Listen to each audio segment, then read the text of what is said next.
Hi everyone, welcome back, and today I have a gel polish review for you.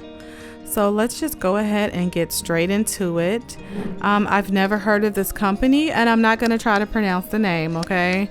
You can see what the name was.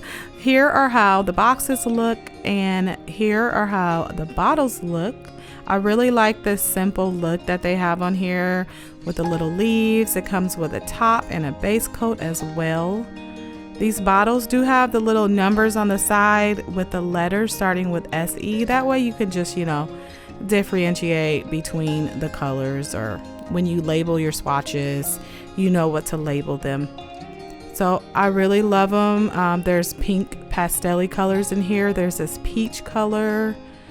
And also they had this really nice like bronze, like brown color. Oh, I loved that one. So here are all them side by side. Let me know if you guys have heard of this company before. This is actually my first time hearing of them when they reached out to me.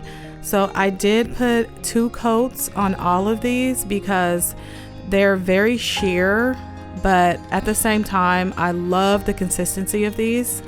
They're smooth. There weren't any fuzz balls in them. You know how some polishes have fuzz balls and they just get clumpy. This was very nice and smooth. So let me know what you guys think down in the comments. If you enjoyed this review, please remember to leave this video a like. And if you're new here, hit that sub button. I'll see you guys next time.